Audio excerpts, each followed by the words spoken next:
In this video we're going to look at the vsCODE basic terminal, and you can see I've got a demo unit set up here with a Cognex Dataman 50, which is now being replaced by the Dataman 70, but this system will work with any Cognex Dataman reader as it uses the serial interface, and likewise it could also work with any other manufacturer's barcode scanner subject to us writing the protocol for it that uses a serial interface. So if your preference is for a SIC, keyents, data logic, etc., we could work with all of those. Now the vsCODE basic terminal has a 3.5-inch colour screen, which also has an embedded PLC in it. This is important because it allows us to do other functions rather than just reading the code. For instance, tracking the product and rejecting it, ensuring that we've had a reject via reject verification sensors. We can also have up to 2 readers connected to this unit, so you could do front and back labels. As you can see, I've got this set up with some boxes of OXO cubes.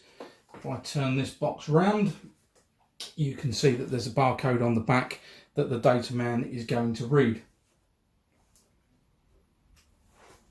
If we look on the screen that we can see in the top box, we can see the running product, and it says OXO vegetable stock cubes and then 24 in brackets. So that's the product name, and then it's got the barcode number under that.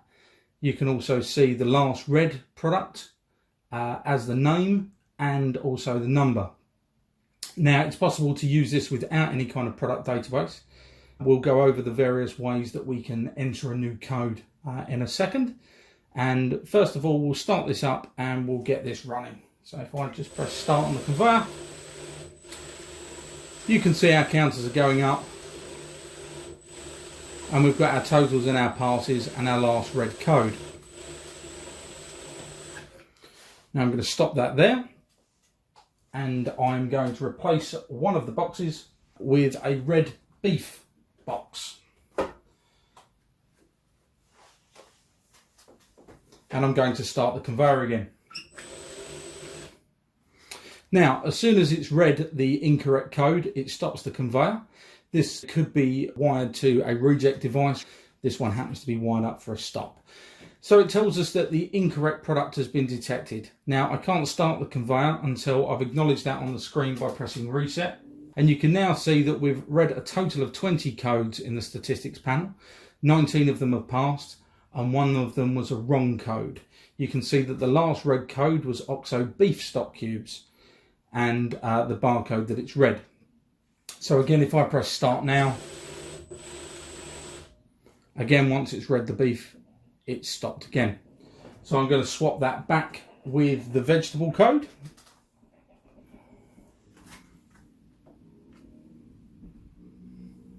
Press reset on the screen.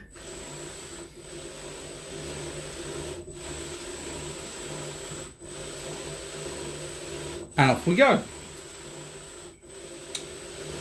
Now this will quite happily read like this all day long. I'm just going to press stop there. If I turn these boxes round so that the barcode is facing away from the scanner, we'll now get no reads. And if I start this off, it's set at the moment to 3 consecutive no reads and it stops the conveyor. This is a user settable function, so we could set that to a single no read and it would stop or reject, or it could reject an individual but it would stop on 3, for instance. That again is the power of having an embedded PLC here. So I can reset that, start it again, and again consecutive no read. I can reset that, and you can see in the statistics that as well as our 3 wrong reads that we've now had 6 no reads. Now when it comes time to change the product that we're running down the line, this is where the flexibility of the vsCODE basic terminal comes into its own.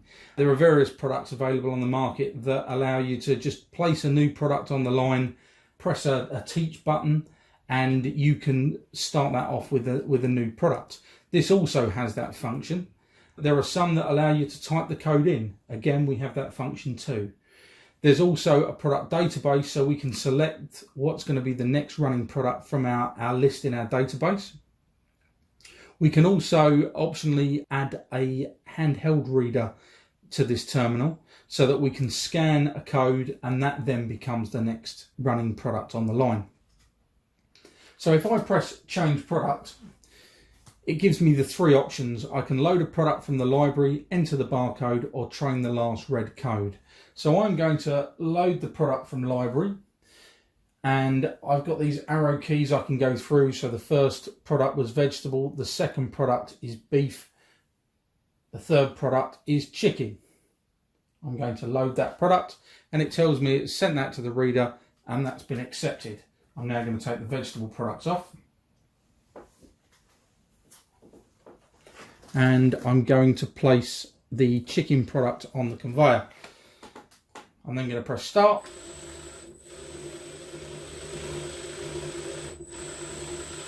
And we're running now with the chicken.